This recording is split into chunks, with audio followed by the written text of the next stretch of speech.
guyyaa tokkoof haadha abbaa kiyyaa fi haadha abbaa ishii uummata kaanuu adda baasee hin beeku.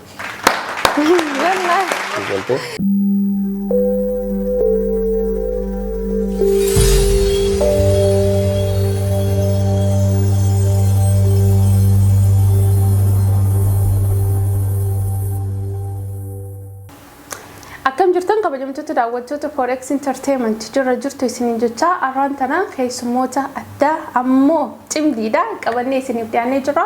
Cimdii teenya arraatiin eenyufaa kajoosan kajitti wal baruudha. Caali keessummaa jettanii malee warra biyya tana qabee deemuutu jiru nama biyyaati. Keessummaan teenya arraan tanaa nama jaalatamaa kabajamaa akkasuma immoo nama waan hedduudhaan beekamu biyya kana fa'aa keessatti waan hedduu dalagee fi ammallee dalagaa jiru jijjiirama hedduu nama fide Adinaan Huseenii fi haadha manaa isaa Biftuu wajjin as jirra. Hanga dhuma sagantaa keenyaan waliin turaan afeerraa teenyaan kabajaati.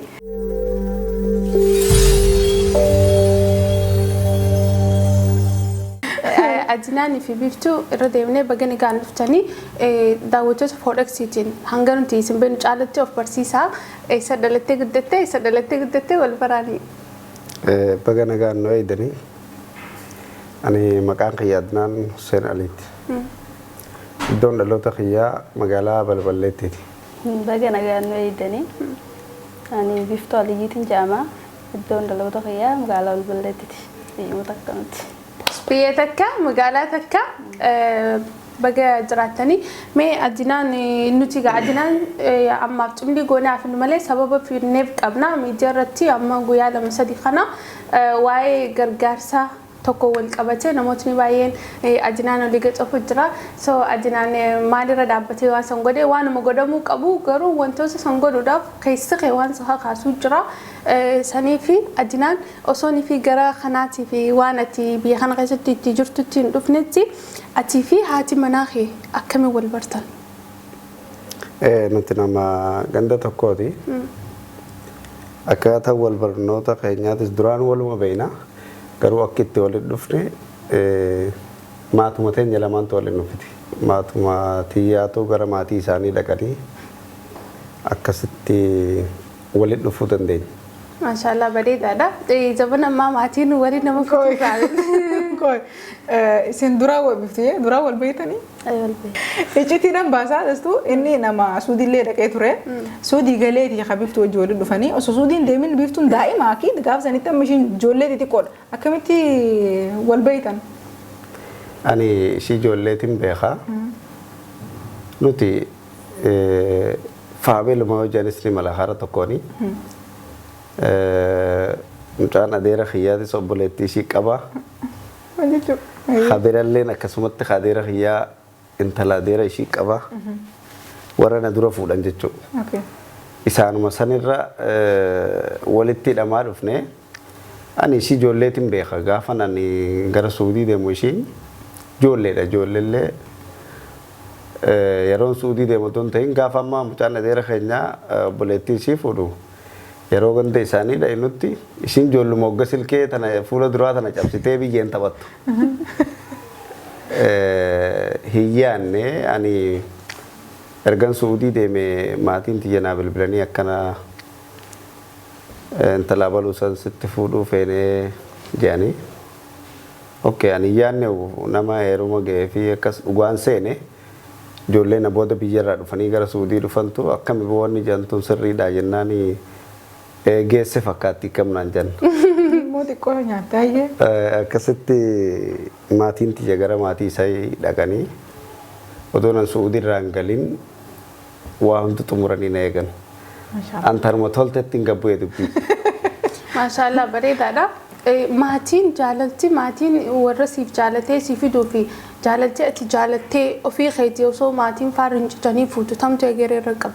Amma fakkeenya ta'e sana akka egeree qabdu moo walitti dhufeenya keessa yeroo dheeraa waan ta'eef jecha teetirra dhaabbattee ogguu laaltu fi zaman ammaa kanatti. Wanni guddaan namni wajji walii galuudha. Jaalattee walitti dhufteetis walii galteen bareedduun jiraatu baannaan sanuma taati. Ani akka kiyyatti yoo laale nama tokko erga walit dhufte hanga duraan jaalatee walitti dhaloote san caala hariiroon teessan bareedaa dhufte taanaan hedduu bareeda jeetii yaada. Jireenya gara fuulduraatiifis wanni guddaa walii galteen jiraatudha. Waggaa meeqa eega gaa'ela godhatta? Gara waggaa 12 akkas ni taana. Ijoollee walii qabdanii? Ni qabna. Meeqa qabdanii? Ijoollee ammaaf 3 qabna gaa. Tabiraa karooruma inshaallah. Itti fufti.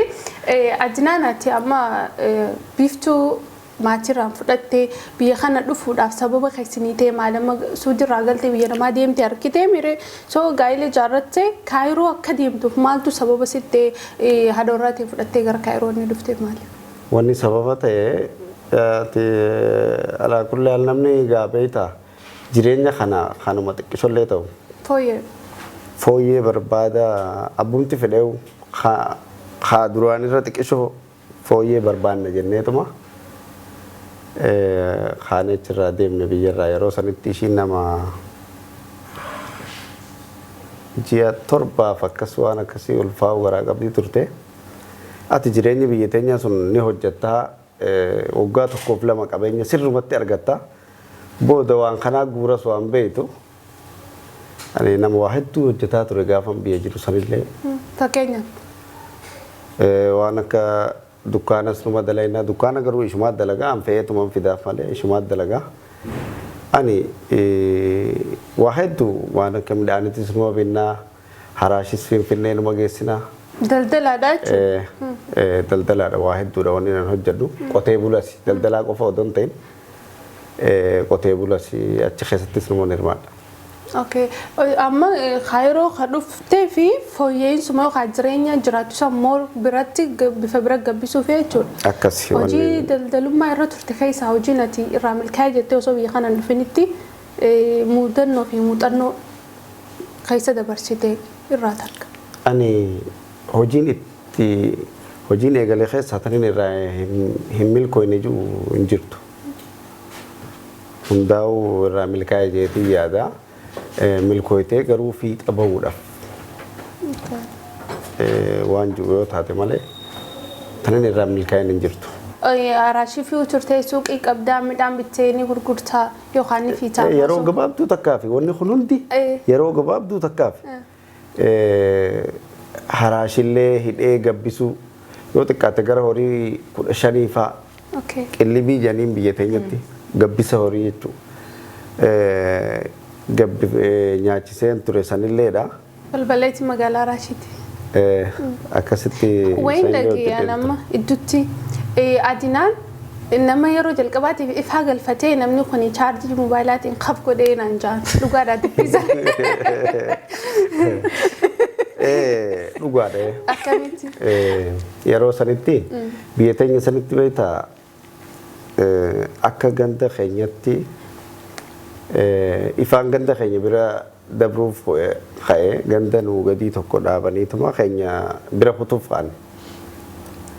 Abbaan addaa yeroo san bulchuu hedduu walitti dhiyaanna yaameetiin ifti yaamee wanni kun akkam jeeni mee waa hunda noolii fi kanas si dandeenyaa deem kaartaa ganda keenya kanaaf finfinnee deemee nuu fiduu qabda waan dandeenyu goonee ifaa galchuun dirqama jenneeni.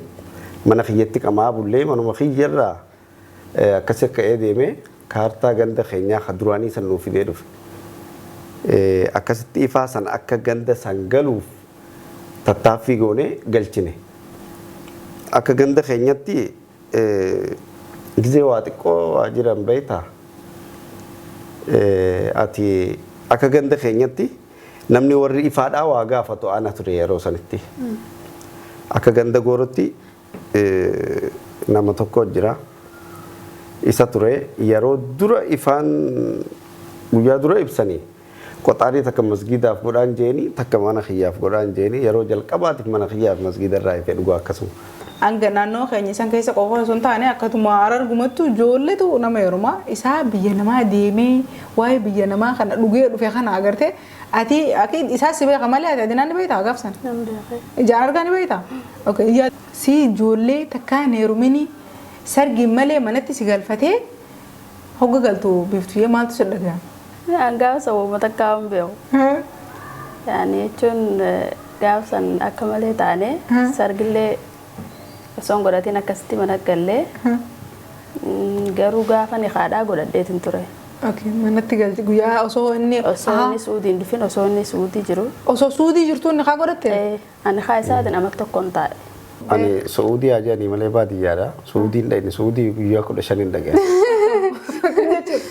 Magaalaa Riyaa guyyaa 15 keessa taa'e sanuu hanga sulxaa uummata nama qabu san barbaadu. Malee magaalaadhaan wal argee Maqoo teessee dalagaa turte baadiyyaa. Bakkan guyyaa dura dhaqeerraa guyyaan gala deemu qofan deemeen bakkan warruu bakka dalaginurraa guyyaan dura dhaqe bakkan dhaqeerraa guyyaan gala deemu qofan baheen. Hangam takka achi turte? Amata lamaa natti fakkaattee. Amata lama. Amma dalagaa daldala hedduu akka dalaguu turte namoonni naannoo keenya hundi ni beekani namoonni ganda keenya karaa keenya sun adinaan osoo fuulallee bahine hojii kan ka'e namni hedduun ni beeka. Dalagaalee biyyatti gamaa gamanaan fiiguu turte kana egaa biyya Suudiitti galte moo san dura fiiguu turte? Ani duraanumallee namuma fiigee wanni ijuu tokko fiigaatuman jiraadha. Nama fiigee jiraatu garuu erga Suudiirraa galee wanni guddoon muuxannoon Suudiirraa fideetiin dhufee itti dalagee jiru waa'ee qonnaa irratti akkuma achirraa galee lafa nin qotee lafuma teenyata duraan jirtu gaa maallaqnis xiqqoo ni jira xaawoo waan adda addaa kanatti godhee dalagee ture. Ati Abdii Jamaal asitti dhaqqabuun mala achitti wal barre gaafa boqqolloo san wal barre. Abdii Jamaal kaameramaan kana okay. Achitti wal barre gaafa sanii gaafan dhufee Kaayiroo tanatti wal garru aboo eessaa dhufte waliin jenneetuma wal dubbifne achi wal barre gaafa san godina Aliyyuu Maree faatu bulchanatti fakkaattee wanni Maammat Haadiiti moo bulchaan aanaa natti fakkaattee ture. Midhaan amata tokkoof qajeeletiin qotee muuxannoon suni taniin Suudiirraa fidi. Akkuma achitti midhaan qonnuttiin galee gandatti illee qotee ati akka naannoo teenyatti yoo xiqqaatte amma namni gaa narra yaadatu hedduu jiraatuun mala gara nama 500 natti fakkaatte araddaa hundarraa mootummaan filee nama 5 araddaa hundarraa fidanii oorruu xiyyeessan daawwatanii turan gaafsan. Innaa bareedduu. Itti si milkaa'ee jechuun wanti sun itti. Akka ajaa'ibatti. Egaa yaada addaa fidattee wanna biyya biratti. Wanni nan biyya san irraa fidadde muuxannoo lafa akkamitti midhaan akkamitti akka qotanii fi akkamitti akka jiran. Yeroo sanitti warri diyeedhaa kuni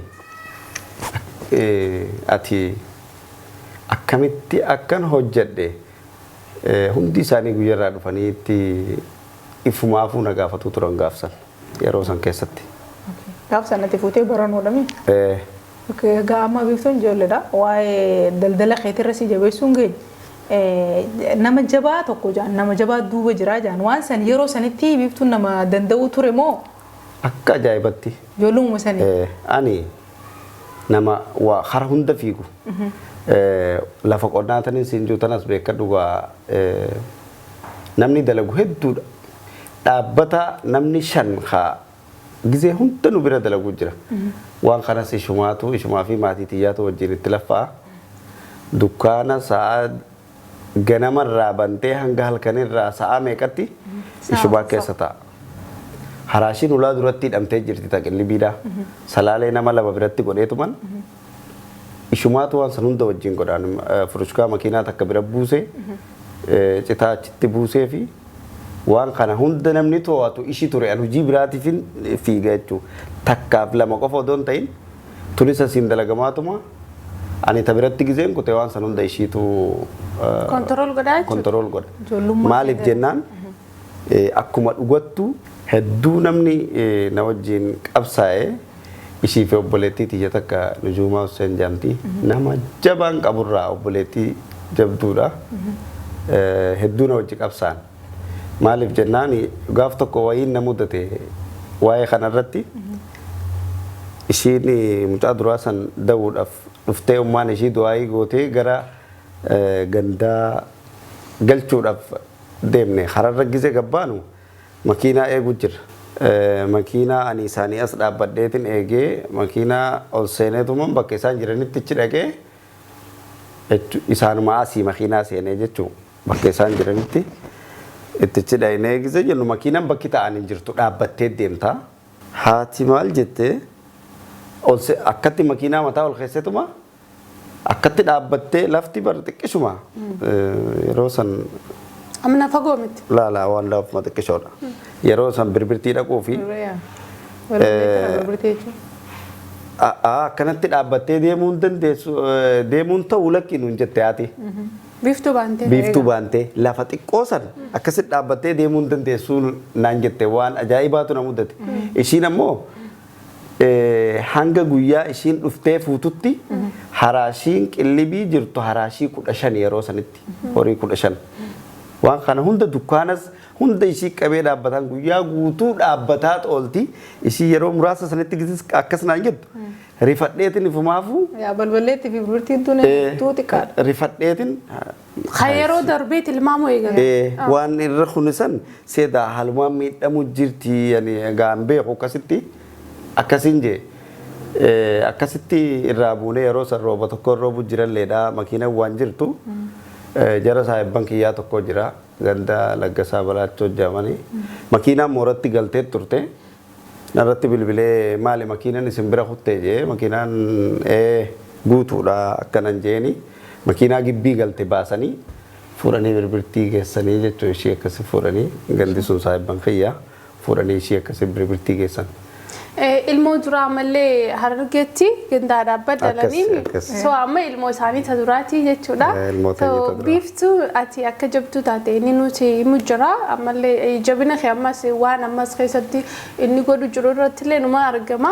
So adinaan waan shamarrii jechuun namni waan mataa isaa qabaa miira amma fakkeenya anaaf caaltuu fi biiftuun waan adda addaa takka qabaachuu malu. So biiftuun waan jabina isiitiif kana qabdii jettee himtu. Biiftuun anaaf nama gaarii tokko namni heddulleen akkas jeegisi dubbatu numan dhagaa garuu ishiin anaaf nama addaati maaliif jennaan biiftuun erga walitti dhufnerraa kaafne guyyaa tokko namni yoo walitti muffatee wal dhabee dubbillee wal jala deebisuun ni jirti lakkii naan jetteen beektu takka erga walitti dhufnerraa waan tana akkana yoo inji hanga fedhe allolillee dadhabeetuma ifirraa biraa deema malee kilmaata kan na jala deebifteen beektu takka akkuma dhugaa rabbii sanitti guyyaa tokkoof hin danda'u jechi jedhamu ishee afaanii baheen beeku. Amma jecha kana osoo inni hin je'ini namni kaayiroo kana keessa amma biiftuu hin beeku gaafa biyya jiru maatii isaanii obboleettii fan beeka balballeettiitti gizee ishiin nama dalagaa tokko ishiidhaan beekaadha biqilaa jechuudha. Gizeen dhufu gaafan dura gaafan dhufu biyya kana dhufu deemu isaan biroon dhufeemi mana nama ganda nama buutiin barbaaddadhaa jeen qoy dura wanti dafee naa deebi'e galee wanti osoo naan hin eegin dafee gizee naa deebi'uun qoy dura ijoolleerra bilbileetiin bakka hin dhaqu laalladhaan jeen gaama isaan kana beeka biyyatti maatii teenya wal beeka malee kunis gandi biiftuutis jara kiyyaa wajji walitti isaanis gandi isaaniis walitti tokko galee wal keessa jiran wal beeka jechuun manni waliin nyaatanii waliin wal awwaalanii maal akkas ani immoo hin beeku. Gizeen ja'uuni miyyoo bineensa biratti deemtu seete barra haati manaati biiftulleen jiyaadha manaan jenne biiftulleen akka nama beeku godhe jechuudha. Nama waa akkasiitii mitiiti inshaallah nagayaan siyaa fiduu naan jee siboo eenyu namni kun nan dubbifne hanga ammatti dhufee biyya kana gizeen dhufuu akkuma dhufeeni nama dhaan yaadiin takka taate so jechoota amma inni jee kana ragaa namni biraa osoo inni hin dubbatin namoonni biraa akka hedduutti waa'ee namni waa'ee namaa beekadhu tolcheen himu. Nama akkan dhufee jechoota dubbatamu hunda afaan gaarii fi kilmaa gaarii dubbatamu waan yaadawnaa adinaa hin arge akkuma dhugatti jechaati dubbatti ragaa sii bahuu fi so rabbii waliis naa dhiisu hunjaa. Ayyee ammallee haasaan afaan nu gaggeessitan hin jiina. Adinaan keenya erganii fi kaayiroo dhuftanillee kaayiroo sana keessatti namni hedduun shooppingii yookaan wantoota garaagaraa ni godha bittaa gurgurtaa jechuudha. Waanuma xiqqoo takka huccuu minaamin waan hedduu jiraame. So ati akka lammii biyyaatitti supermarket jechuun hin danda'a. So wanta qabeenya hangas goosanii fi itti gaafatamummaa biyya ormaa keessa teessee diinagdee hangas geessu san sossoosuun akkamitti shakkii tokko malee waan akkasii san sochoosuu dandeesse jalqaba immoo hoomsa waan saniitiif eenyuun si kaasee mataa kee yoo ta'e muuxannoo fi baabee duraanis waan keessa turte jecha itti seenuu malta.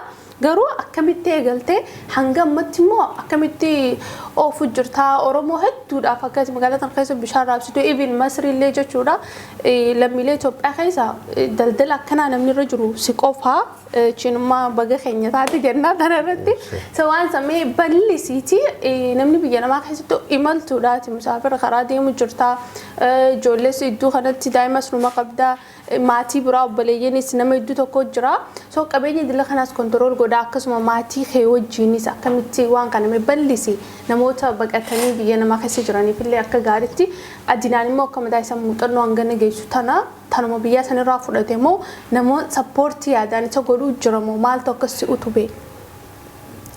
Waan bareedaa na gaafatte namni sappoortii na godhillee hin jiru yeroo duraatii fi wanni yaade dura rakkina wayiitu na qunname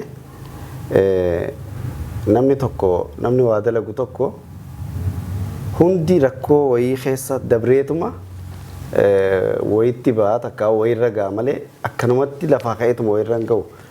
Maaliif jennaa yeroo duraatiif rakkinni na mudate maaltu ture biyya namaa yeroo dura dhufte ni rakkattaa. Hanguma maalleeyni biyyarraa nu dhufu jidduu nama biyya alaatii hin qabnu baay'ee nuti Itoophiyaa yoo taate malee hanguma achirraa maalleeyni nu dhufu hedduu rakkataa turre. Warri xiyya ishii ji'a torbaaf cinaa garaa qabdu biyyarraa kaasee fidee hogga as geenyu guyyaan itti ga'ee da'uudhaaf kaate. Galgala yeroo sanitti ani saantima tokko kiishaan qabu ture galgala san. Wata kan qabu.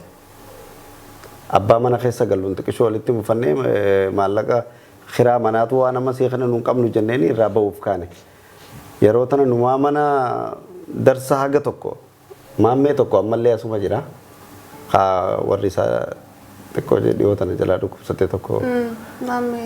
Mana isatti oduma meeshaa gadoo guurutti jirru ishii ciniintiin qabdi. Bakkan seenu dhabeetiin abbuma mana keessa galluu kaduraa wal dhabne sanitti dhaqee hoggan itti dhaqu akkanan ta'ee jennaan rabbi jazaa kafaluu fi qarshii 700 maallaqa biyya tanaa 700 tooba kiisha kaayetuma gadoonatti darbee hin hafne dhufee tuk deemee nuu fidee baajaaj deemee nuu fidee fuudhee mustashfaa na hojii geesse yeroo sanitti anumaa fi ishiidha. Namni tokko nama Oromoo ta'e ka yeroo sanitti nu wajjin bakka san deemee dhaqe takkaa'uu abshiir jee nu wajjin bakka san dhaabbatee hin jiru. Namicha Masriidhaa san malee. Namichuma reefu wal dhabnee meeshaa manarraa guratu jiru santu akkasina bira dhaabbatee ture. Hoggaa achi dhaynu Itoophiyaadhaa jennee qarshii 800 nuun jee qaalichi jarri xiyyaa na bira galanii jeenitti dubbate 900 nurraa kafalee hogga nuti waraqaa kafaltii kafallee fidnee amma mana da'umsaa ishii naati seentu janii an waraqaa fuudhee ol ba'u qaata rabbiin ni laaffisee fi ilmoo fi ishii naafaan fidan hogga ishii naafaan dhuftu ani akkuman ta'ee hin beeku ni rifadhee maallaqas keessaan qabu tureemi akkamin taa wanni junatti dhagaamteetin ishuma bira na ciibsanii waan akkan itti kufes hin beeku akkuman ta'ee hin beeku yeroo sanitti rifachuun san dura keessa ture jechuudha. Maaltu akkas na godhe yeroo sanitti odoo maallaqa kiishaa qabaadhee dila san hin yaadu ture. Akkamin taa ishii ciniintiin qabdee anaa qarshii takka hin qabu naman irraa fudhadhus tokko hin beeku yeroo sanitti. Booda gizeen bayyanadhee oljuu ishii takkana ciqilfattee teessuun arge maali jennaan biyya tanatti خليفة أنا ما خيسا فلتن جنيبر سنيفين أكنت تأسي إيه جيران أنجت إيشومان San keessa teessellee si yaaddeechu. hoggam bayyana ayyaama firraa ciisi jeeni hin ciifne jechuudha. Hoggas deessee as baate akkanatti ciqilfattee teessee na eegu jirti. Ani rifachuu santu akkuman ta'ee wallaalee ishumaa wajjin hin ciise yeroo sanitti waan san hunda rakkinaan na godhe achirraa bahee immoo gaafkaan dalagaa oduman dalagaa seenee oduman jijjuu sin gargaaraa jettee ji'a muraasa tokkoof mana hojii seente gisa seentu akka carraa ta'ee ilmoon lammadaa garatti haftee ogummaa mustashfaa geessinu ni dhukkube jennee geessinu nuti. Qaallichi haamil nuun jee beektaa akkan itti jeen illee beeku gaa'e fiifuu tanaa guyyaa tarabbittiin keessa kuteemi zayi jennaan zayi naas naan jee qaallichi. Basriin akkasii akkamitti godheetten akkuma namaa ta'u siitee naan jee maali dhaluun barbaanne jee hangaan barbaanne yeroo sanitti akkuma dhugatti een jennaan maaliif akka duraan maaliif akkasitti itti yaadiin naan jee carraan ati qabdu dawaa kan akkana fudhadhu jeen hayyeen jeeni akkasin mana galtee deemee sharikaa wayii tokko Afrikaa wayii tokko seenee oduman dalagu jiru UN miseejii natti ergite miseejii yeroo sanii rejektiin mallattoo gaafii qabdi hoggan argu asriidha tunis asiin na dhufte egzenju achitti dalagaa san dhaabeetuman samiza gubbaa kan agarta hammaama keessatti kanin dhiqadhe baafadhee gaaratti fannise irraanfadheetin erga maadii tanatti galuudhaa ka'e hoggan akkana juu qabisa ifirraa dhabe jechuudha. Hinnaa yaadee keessa hinnaa wanni hedduun takkanatti wal geesse keessa. Akkasittiin asii galee hoggan galu arra booda dalaga sin dalagu uummata kaa'uun godhu. Dantaa keessanii. Maali rabbiin kun maaliif akkatti na fattanaa hojjeetin manatti galee taa'e. Amma obboleettii tiyya takka bilbilee tabiyyee jirtu nujuumaa tan irreefu jeesani.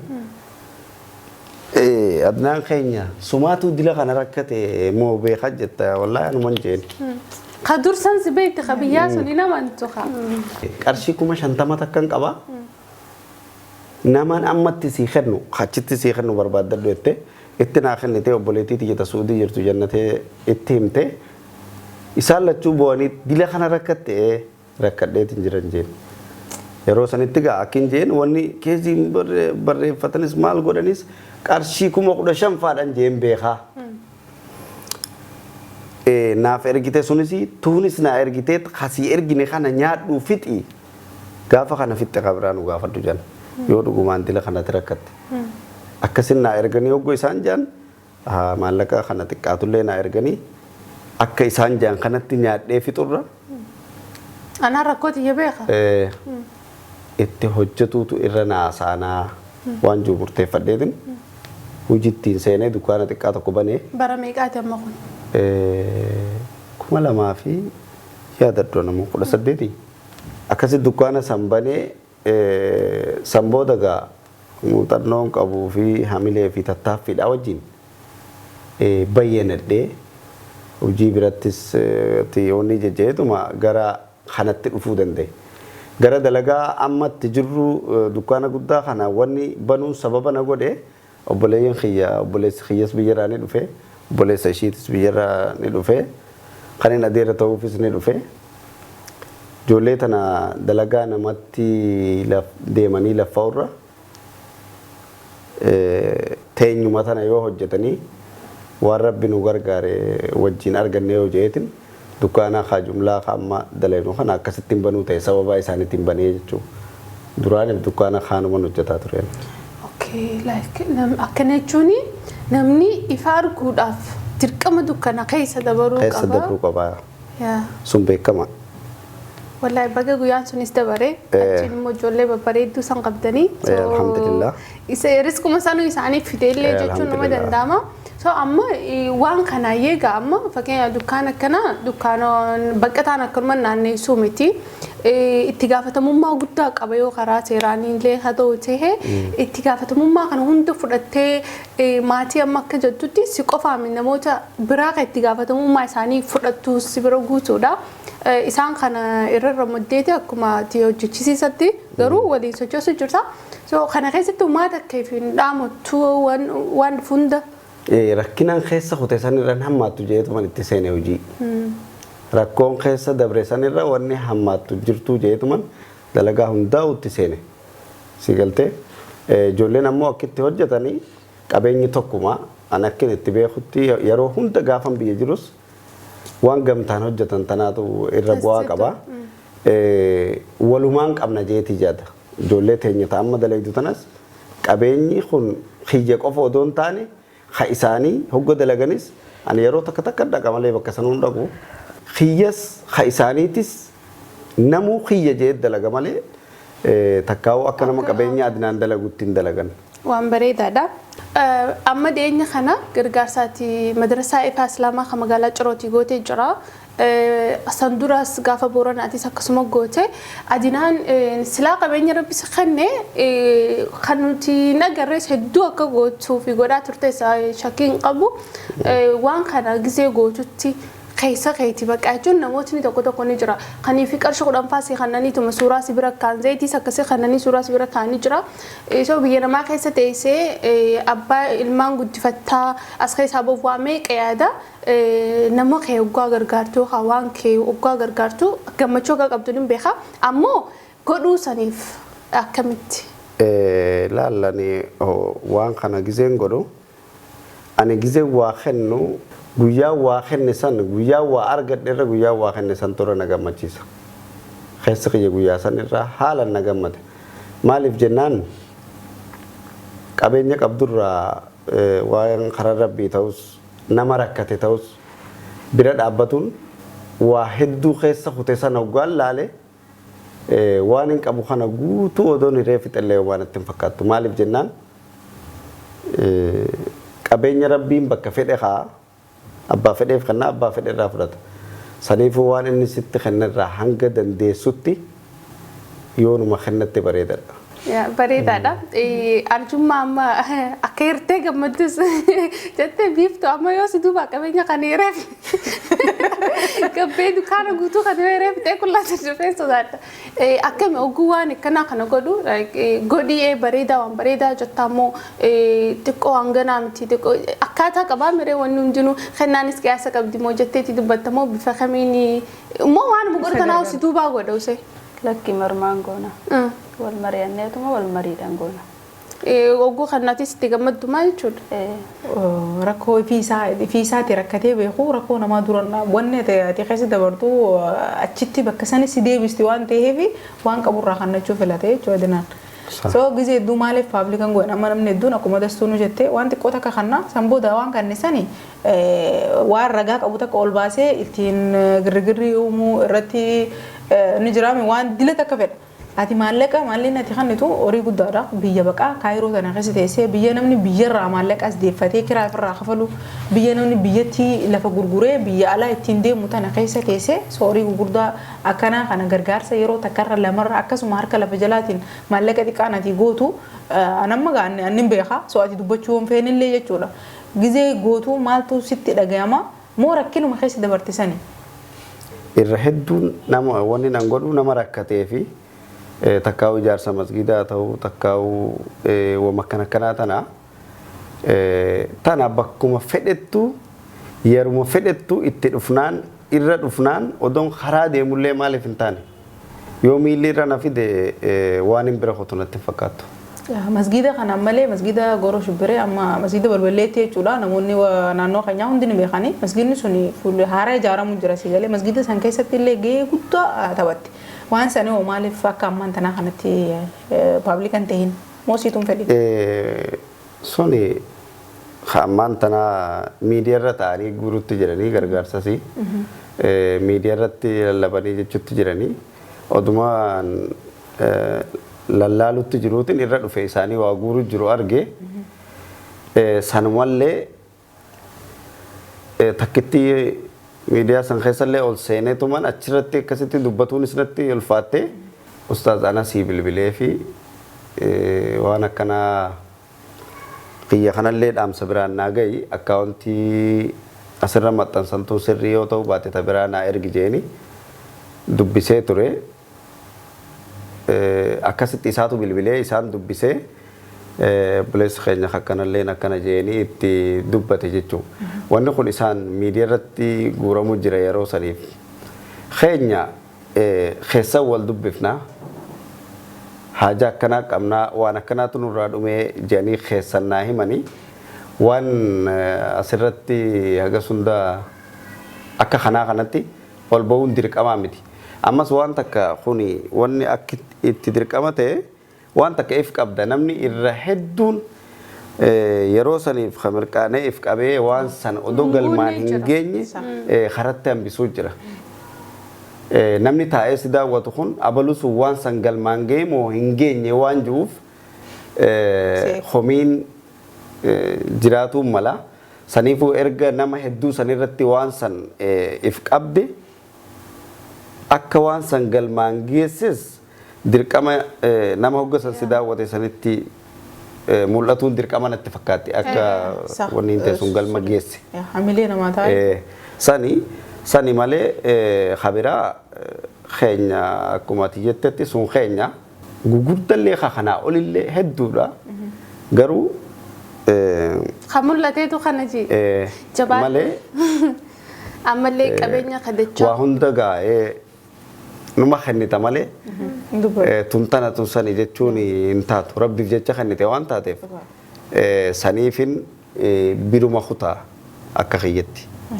Ammallee takeessi kiyya beeku hedduudha jechuu fedheeti. Riskii sitti kannu mee biiftu adinaan siibsee jira eenyu akkaati taate ati hoo adinaan akkamitti ibsitaa adinaan siif nama akkamii jabina isaatii fi abbummaa manummaa isaa hojii dhuunfaa isaa haala waliin jireenya hawaasummaa irratti hanga takka gabaabsii irraa erga walii dhufte irraa hanga irratti adinaan eenyu siif.